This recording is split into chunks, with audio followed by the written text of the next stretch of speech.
There's a climate of fear which is just dreadful. I mean, being in Tennessee, a friend of mine in Nashville, he said, in studios, people are terrified to talk. If you're in an environment where you want to create, you want to pick up an instrument, and you're scared about some topics, then your brain is not completely free. There's a certain part of you that's holding back.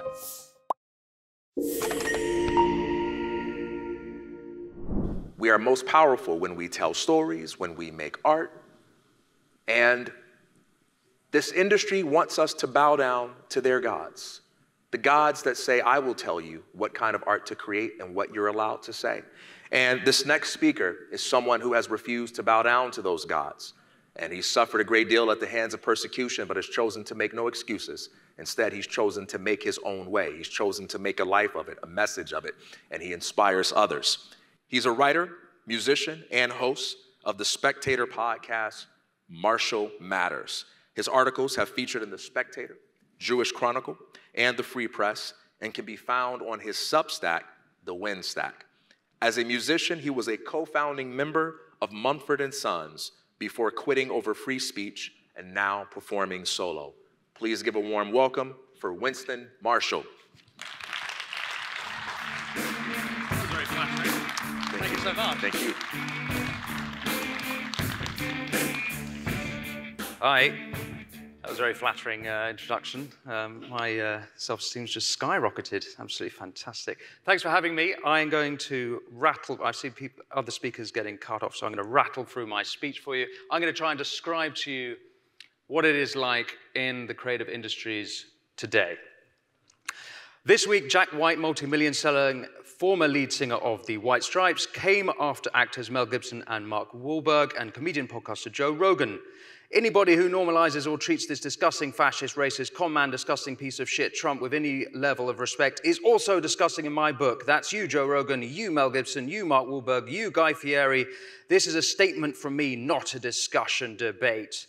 This was after those listed individuals were seen meeting former President Trump at the UFC fight on the weekend. It also assumes that everyone you meet and shake hands with, you must of course agree with 100%. Jack White's statement typifies the puritanical progressive culture, choking the creative industries, a stranglehold which tightened from 2016. We all know what happened then. One wonders whether any of the musicians who work for Jack White and who, along with half the country, voted for Trump, would have the confidence to discuss politics on the tour bus, in the studio, or within a half mile of the totalitarian rock and roller. If not, I wonder if such an environment of self-censorship is conducive to the free flow of ideas necessary to creatives to thrive. Jack White also quit Twitter at the end of last year, along with a host of other artists, when Elon Musk took over. They included Sir Elton John, Meek Mill, Jim Carrey, Whoopi Goldberg, Trent Reznor, Shonda Rhimes, Gigi Hadid, Toni Braxton, Jamila Jamil, Eric Larson, Dia Leone, Liz Phair, Alex Winter, and David Simon. Accompanying statements were pinged into the Twitter ether, varying on the theme of a concern for hate speech and the threat of unchecked so-called misinformation. In a parallel universe, or say this very same universe, but 30 years ago in the 1980s, artists like Ice-T wrote songs titled Freedom of Speech defending the First Amendment. Frank Zappa argued at a Senate committee that Parents Music Resource Center's proposed censorship infringes the civil liberties of people who are not children. Today, the prospect of Elon Musk bringing Twitter's censorious tyranny to an end, exposing the shadow banning of artists, politicians, and citizens alike, is either ignored or deplored by progressive artists. Those in support of Elon, by and large, self-censor. I was struck yesterday listening to Twitter Files journalist Matt Taibbi speaking in the main room. Taibbi discussed the one oddity of his whole investigation into the government, intelligence, media, tech collusion on censorship. He said, the part that didn't compute for me was that so many in the general public were accepting of the situation. And this included a lot of people I knew. A lot of people in this country are okay with censorship. They think it's not only appropriate, but desperately needed. Artists' general approval of censorship doesn't stop with deleting an app. They are actively calling for the censorship of other artists. You will remember at the beginning of 2022 when a host of musicians, including Neil Young, Joni Mitchell, Crosby, Stills and Nash, and others went after Joe Rogan. Neil Young specifically demanded that Spotify remove episodes of Joe Rogan's podcast, or else he would remove his music from the streaming platform. This is an important detail. He did not simply leave the platform, which of course would still be completely over the top, but who here at FreedomFest would not defend Neil Young's freedom of association, or in this case, disassociation? The crucial difference was that Neil Young was specifically calling for the censoring of Rogan. He wanted the comedian's silence. He wanted those episodes removed. I should also remind you that Rogan was promoting the use of ivermectin to treat COVID, a drug which had been FDA approved in 1996. Neil Young, on the other hand, was arguing or tantruming in favor of Tony Fauci's rushed emergency use authorized vaccines. Keep on rocking in the free world, Neil. 2 weeks ago, hundreds of celebrities and artists signed an open letter to big tech leaders to censor, quote, anti-trans hate and, quote, malicious disinformation about trans healthcare on social media. Artists included Amy Schumer, Camila Cabello, Demi Lovato, Elliot Page, Jamie Lee Curtis, Judd Apatow, Lena Dunham, and Zooey Deschanel. They specifically demanded the censorship for, quote, misgendering, dead naming, and, quote, disinformation about medically necessary healthcare for transgender youth. The irony of their position is that it is them spreading dangerous disinformation about unnecessary and irreversible medical procedures for gender dysphoric minors. These artists demanded, quote, specific mitigations on such disinformation must be developed akin to COVID-19 mitigations and rules. Another phenomenon, which is a consequence of the creative industry's puritanical progressivism, is the professional punishment for artists who exhibit wrongthink. Earlier this year, British Sri Lankan rapper MIA was dropped from a music festival Field Day in London. The event organizers said it was because of her, quote, online comments, and that a, quote, booking may be viewed as an endorsement of her views. We are and always intend to remain politically neutral. Somehow, it went over their heads that to cancel someone because of their political views was, of course, the very opposite of political neutrality. MIA has criticized the vaccine rollout, or at least that seems to be the only thing I can vaguely put together as why they might have nixed her. This is a pretty serious case, and I'll tell you why. Festivals are a big part of an artist's income, a payday for many of them, a payday which supports large crews and precarious touring budgets. Younger artists will see how MIA was treated and decide better to keep stum, so self-censorship prevails. Some other examples of punishment for wrongthink. Gina Carano was dropped from Lucasfilms for comments on the vaccines. Spitfire Audio suspended their co-founder Christian Henson for tweeting concern about autistic children falling prey to trans ideologies. Notting Hill actor James Dreyfus was erased from Doctor Who for publicly supporting J.K. Rowling. And don't get me started on the treatment of J.K. Rowling. Father Ted creator Graham Linehan has been completely ostracized from comedy for standing up to trans ideologues. He was suspended from Twitter for writing, "Men aren't women though." Trans radical activists came after him and his family. The Father Ted musical was cancelled. Indie rock artist Ariel Pink was dropped by text message from his record label after attending the Trump rally on Jan 6th. He did not go to Capitol Hill, I note, but was accused as such. This is particularly egregious as he is an example of someone being cancelled for something they didn't even do. Shane Gillis, a comedian, was sacked from SNL for jokes about Asians deemed racist. In the same comedy segment, he made racist, or alleged racist jokes even against his own race. 2 weeks ago, 100% Electronica Festival dropped indie artist John Mouse from their bill. Mouse had allegedly attended the Jan 6th Capitol Hill protest. He had since profusely apologized and condemned not just the riots, but Trump and fascism. But of course, there is no forgiveness in this regime. The keyboard player from Brit Award-winning indie band Elbow had his social media completely swiped after posting gender-critical concerns on the treatment of children by trans ideologues. He seems to have kept his job, but the lead singer of the same band, Guy Garvey, continues to be vocally critical of Brexit and Trump. Not a problem for him. Rosie Kay was forced to resign from her dance company for gender-critical opinions.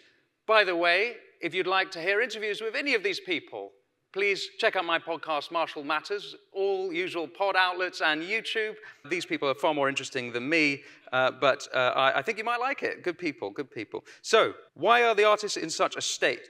Well, one, groupthink. All communities are susceptible to groupthink. That's understandable, but not good. Unchecked and unchallenged ideas develop in all groups. Package deal politics dictate a certain stance on issues like trans, vaccines, environment, BLM, Antifa, Trump, Brexit. Deviate from the scripture at your peril.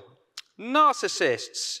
I suspect the creative industries attract a high proportion of narcissists. Not only is there the famous cliche of the egotistical frontman, although I think big egos make for great frontmen, but the introspective artist spends an unusual time thinking about themselves, compounded by the fact that they are the product they are selling. Their identity is inextricably linked to their work. This is, of course, compounded by social media, and one of the components of narcissism is splitting, which is to see the world in simple black and white, goodies and baddies, low definition, and assumes, of course, that you are the goodie and you are fighting evil. This is doubly compounded by social media again, which, as we all know, is no ally of nuance. So a puritanical approach to politics flourishes. It is also the industry of feelings, artists in the business of making us feel, and we are in an age where hurty feelings must be avoided at all costs. Then there's personality types, as described by Jonathan Haidt and Greg Lukianoff in The Coddling the American Mind. Being high in trait openness of the big 5 personality types correlates with being politically progressive. It also correlates with being, quote-unquote, a poet. We may equally expect finance to be dominated by free market ideology, public sector works to lean socialist, so you might expect the creative industries are dominated by political progressives. Having said that, you might also expect that high openness to ideas would mean that heterodox thinkers would be quite at home in the arts. Sure enough, there are plenty of heterodox thinkers there, and I've had many high-profile folk stars, pop stars, rock stars reach out to me privately since I dared myself to put my head over the parapet. Having said that, it isn't clear to me whether there's a minority of totalitarians are freezing the rest of them into self-censorship, or whether it is indeed a majority who support the censorship. Last, my theory is why this is all happening is that they are in power. Censorship is almost exclusively imposed by people who are in power as a means of maintaining power. It is a weapon used by tyrants. Progressive popularity of censorship can also be explained by the success of progressives. They dominate the institutions, from academies to the deep state, from Hollywood to Pennsylvania Avenue. What I have so far described is one half of the story of censorship in the creative industries. I'm not going to give you a deep dive into the other half, but worth touching on it. This censorship is by the gatekeepers rather than the artists and comes disguised as DEI, diversity, equity, and inclusion. A friend of mine, Andrew Doyle, who's a playwright, he's also the comic behind Titania McGrath and the author of the books Free Speech and the New Puritans. He told me recently that he had written a play about a burn victim. It was based on a true story and was set for production, but at the last minute was told that because neither he nor his co-author were burn victims, they wouldn't go ahead with production. He was told he would have to find another burn victim to affix their name to the script. Last week in New York, I spoke to an art curator who told me galleries chose artists not by the quality of their work, but by the color of their skin. Martin Luther King, I assume, is rolling in his grave. Diversity quotas aren't ever as jarring as they are in Hollywood period dramas. A friend of mine is an actor in London. He has told me several times he's been offered jobs only to have them rescinded on account of his being white. These are, of course, anecdotal. You will hear this story from anyone you speak to in the arts, but maybe I'll have to come back and do a full speech on that side of things. Anyway, publishing seems to be completely captured. Not only are classic works by Roald Dahl being edited and Virginia Woolf being given trigger warnings, but it's significantly harder to get work published that doesn't follow the progressive narrative. Authors can always self-publish, but it's a hell of a lot harder to find an audience that way. As an aside, I interviewed former Muslim Yasmin Mohammed, who told me no publishing house would take her book unveiled, all of them referencing Salman Rushdie. It seems on top of everything else I have described already, the creative sectors have also internalized Islamic blasphemy laws. Like any industry, the arts have their gatekeepers who, in conjunction with hysterical, censorious artists, are stifling the industry. As a consequence, the arts are producing insipid, bland, ideological work. But I am not without hope. Some artists are proving to be great exceptions. Shane Gillis has gone on to be one of the most popular comics in the country. Of course, the mighty Joe Rogan is still the most listened to podcast in the world. MIA, who I mentioned earlier, still makes punchy avant-garde records, and I shall end by quoting her newest album, MATA, "Freedom is a state of mind." At least, there are some artists out there, like her, who think for themselves. And it is they who carry that torch of freedom to the next generation of artists. And I hope those artists will look back at the censors of today as we look back at the McCarthyist surveillance of Peter Seeger and Woody Guthrie, or the censors of the 80s coming after the NWA and Frank Zappa, with utter disdain. Thank you for listening. Have a great festival.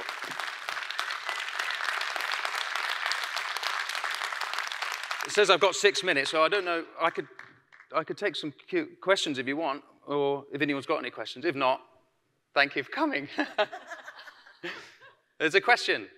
I know of Mumford Sons songs. I'm more into metal, rock, so not really my style or genre or anything like that, but so I don't know the circles that you would have been in. But when you were touring, did you ever get the chance to talk with, and you don't have to name names, any other artists or celebrities or insiders in the music industry who share your perspective that you just shared with us? Absolutely. I won't share names because I want to protect their confidentiality, but I had tons of messages, emails, DMs, and I still get them from big artists and major pop stars, some of them. One guy who recently headlined one of the biggest festivals in my country at the time of the incident, because I got in trouble for tweeting about Andy Ngo's book about Antifa and the BLM riots, and the 19 deaths in the first 14 days of the riots, DM'd me and said, I read that book, what's the fuss about? And there's plenty. The only thing I can't work out is it a majority who are stifling a minority, or is it a minority of totalitarians stifling everyone else? But either which way, there's a climate of fear, which is just dreadful. I mean, also, I heard stories of people being in Tennessee. A friend of mine in Nashville, he said, in studios, people are terrified to talk. If you're in an environment where you want to create, you want to pick up an instrument, and you're scared about some topics, then your brain is not completely free. There's a certain part of you that's holding back. You're not going to create. The same part of your brain is closing off that also helps you free flow with the music. So it's a bloody shit show. You've talked about the problems. What can we as everyday people do to help artists, to support people like you and these people you're talking about? How can we find a way to encourage them to get over, like you said, it's not even the artists in many cases. So what can we do to fight against? I think that what's going on in the creative industries applies to all society. Everyone's just got to stop being scared. As soon as you get a critical mass of people saying, actually, you know, I happen to think this way, then we overcome this totalitarian grip. That's one aspect you could do. Another thing you could do is you see other artists that have been in trouble. Buy their record, buy some merch, invite them to play FreedomFest next year, and support them. And some big artists already make a lot of money. Some of the artists I mentioned, like Ariel Pink, I don't know what he makes, but I don't think it's much. You know, it makes a big difference if you buy a T-shirt. That stuff helps. Yeah. I was curious what your thoughts were on just fake outrage today. You know, go back to 2016 and when the grab 'em by the pussy comments come out, and the amount of pearl clutching that, you know, Jake Tapper, I remember on CNN, talked about. I was in the rowing club and I never heard such locker room talk in my, well, bullshit. Go to a junior high baseball team locker room and you'll hear worse. You know, it's all fake outrage. How do you get around that? Just say your mind, or what? You personally, I guess. One thing I've learned coming into the media world is that everyone who works in media, they're trying to be compelling and fill the minutes and grab your attention. So fake outrage, to their circles, they're grabbing attention. I think just be very wary of all media. And it's not just coming from one side, by the way. That's conservative media as much as progressive media. It's coming from all sides. Just really trying to have your critical thinking on as much as possible, that stuff. Maybe one day we'll run out of pearls to clutch. So just real quick, do you see any kind of quiet, behind-the-scenes gathering of people? You know, like Joe Rogan is a good example, right? He's very open-minded. He talks to anybody. But I've seen other things like even the recent abuse of the movie Sound of Freedom. And you look and you go, okay, they're trying to stop something that's bad. Why are people against that? And you go, well, it's because the powers that be, right? So do you see like any coming of the minds behind the scenes? Because it seems like Hollywood's kind of apexing. Like I almost see like it's getting to the point where it can't be sustained, or maybe that's just me being hopeful. I certainly can't speak for Hollywood, but in London, a lot of dissident artists are getting together and planning. And I think that if it is true that great artists are indeed being censored, then it would also be true that if we build institutions and companies that help those people create art, that those should be profitable companies. I am part of conversations for that, building record labels, publishing houses, production houses for film and TV, to make art that is uncancelable. And so those discussions certainly been having, both here and back in my country. I loved your music. Are you still performing anywhere? Occasionally I'm playing some solo shows. I'm on social media where I post all of that stuff, so you'll find me Mr. Win Marshall on Twitter and Winston Marshall on Instagram. Thank you, everyone. This was wonderful. You're wonderful people to speak to. Thank you for coming to speak, and enjoy the rest of your festival.